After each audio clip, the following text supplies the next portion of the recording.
তাহলে লেখাপড়া ছোট ভাই ভালোই চলিচ্ছে। হ্যাঁ ভালো চলছে। এ মামা তোরা এটি দোস্ত ছোট ভাই গুলো বসে আছি এটি, আমি লেখাপড়া খোঁজ খবর নিচ্ছি। তাহলে কি অবস্থা, কবে আসলো বিদেশ থেকে? হরে 2 দিন আগে আনো, তাহলে তোরা খেলে কিছু খা। ও আচ্ছা, তা খাওয়াবো, তা কি খাওয়াবো, খাওয়া সমস্যা নাই। এ মামা ওটি কি খায় যাও তো। তুমি 4 বছর আগে বিদেশ গেছিলে, আমার থেকে বাকি খেয়ে গেছিল 4,000 টাকা, সেই টাকাই দাও তুমি এখন বাকি চাচ্ছা, কোন হিসাবে তোমাকে বাকি দেবো? আগে ওই টাকা দাও, তারপর তুমি আমার বাকি তারপর নেওয়ার চিন্তা ভাবনা করো। 4 বছর আগে বাকি আছে, আর তুমি বাকি টাকা দেওয়ার পারো না, আর বন্ধু বান্ধব এখন বাকি জিনিস খিলাবা, খাজলাম ওসো দাও, সরো তো আমার দোকান আগে মতো সরো।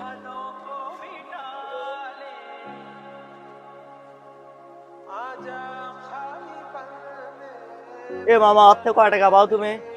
আরে মামা তোমরা চাতো কে, ওই বিদেশ গেছিল বাকি হয়ে গেছে 4,000 টাকা, 4-5 বছর হচ্ছে টাকা দেয় না। আরে লাও, তোমার তেলে শুনবে চাচ্ছি, কয় টাকা বাকি সেটা দেখো তুমি। আরে দেখো তারাও কয় টাকা বাকি তুমি সেটা তো।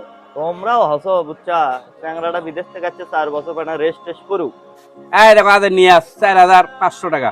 আচ্ছা ঠিক আছে, আর সব টাকা আমি ক্লিয়ার করে দিচ্ছি, অর্থে তোমার টাকা ভাই তুমি চাও না, তা থাকো।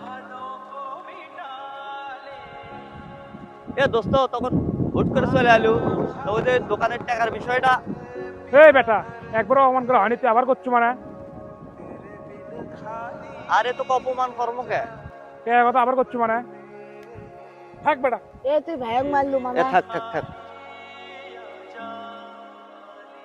বড় ভাই বন্ধুর মারও খালেন, বন্ধুর টাকা পরিশোধও করলেন। আরে লে তো বেটা, সমস্যা নেই। এ মামা তাহলে আমার বাকি টাকা লাও।